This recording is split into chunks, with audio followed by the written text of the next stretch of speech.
The silence in our home had grown so loud it was deafening. It started subtly, a missed call here, a late night at work there. I'm Garrett, and my wife is Bianca.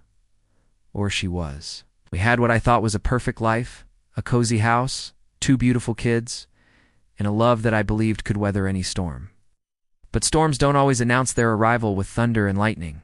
Sometimes they creep in as a quiet chill. I first noticed it on our anniversary.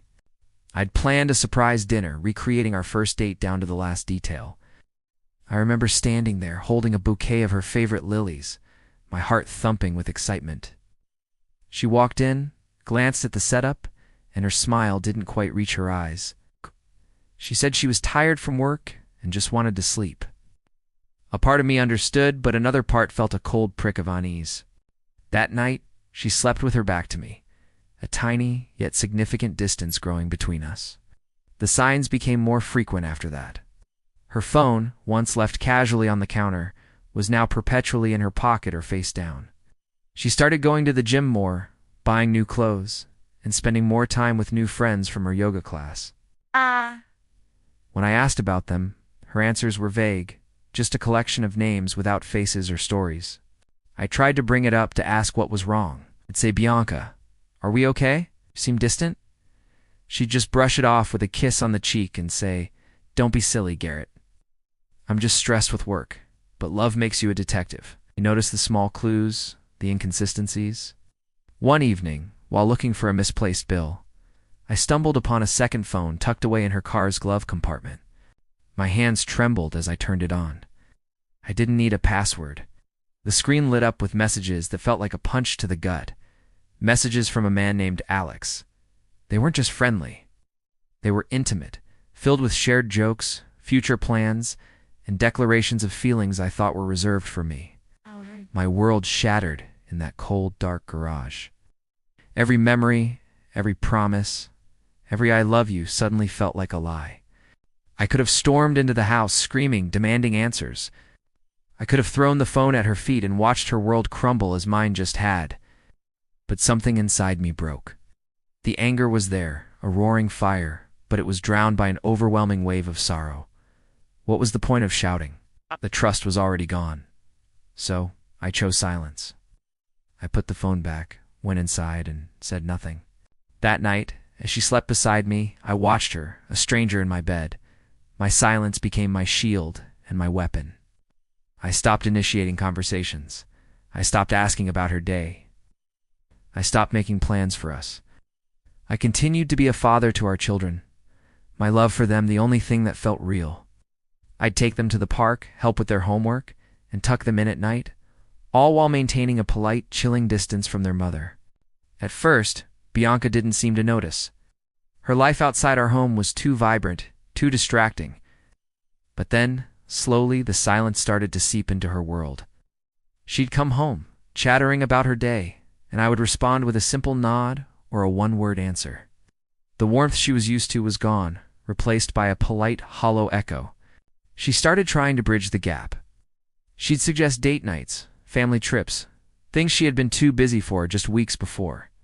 I would calmly agree, go through the motions, but the spark was gone. My heart was a locked room, and I had thrown away the key. She started to get desperate. "Garrett, talk to me." "What is wrong with you?" she'd plead, her voice filled with a frustration that bordered on panic. I would just look at her, my expression unreadable, and say, "Nothing is wrong." The more she pushed, the quieter I became. My silence was a mirror, reflecting back the emptiness she had created between us. She was used to my love, my forgiveness, my unwavering support. She expected a fight, tears, a dramatic confrontation, where she could apologize and I would eventually forgive her, just like I always did. She thought our love was a safety net that would always be there to catch her.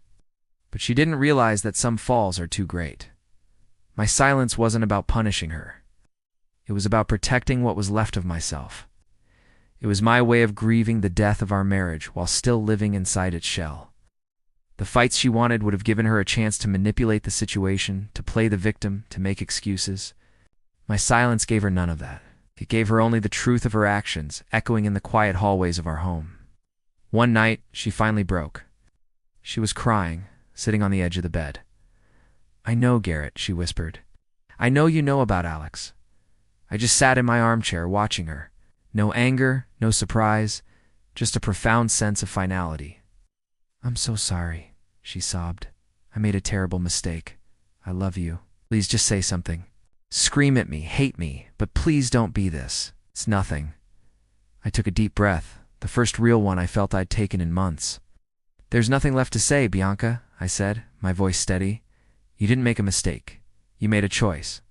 You chose to break our vows, our family, and my heart. You thought my love was unconditional, that it would be enough to save you from the consequences. But love can't survive without respect, and you lost mine a long time ago. She looked at me, her eyes wide with the shocking realization that there would be no reconciliation. The safety net was gone. My silence hadn't been an absence of feeling. It had been the loudest declaration I could make. It said, I'm done. It said, you have broken me, but I will not let you break me further. It said goodbye. The legal process was just a formality after that. We told the kids we still loved them very much, but that we could unbe husband and wife anymore. It was the hardest conversation of my life. Bianca moved out, and the silence in the house changed. It was no longer heavy and suffocating. It became peaceful, became a space for healing, for me and for my children. I learned that sometimes the most powerful response is no response at all. In the face of betrayal, silence isn't weakness. It's the quiet, determined act of taking back your power, of refusing to play a game where the rules are designed to break you. Bianca thought my love was her get-out-of-jail-free card, but she learned that my silence was the final verdict. And in that quiet, I finally found my voice again, the one that told me I deserved better. Thank you for listening to my story. If you've been through something similar, remember that your peace is worth fighting for, even if that fight is a silent one. Don't forget to like this video and subscribe for more stories. Stay strong.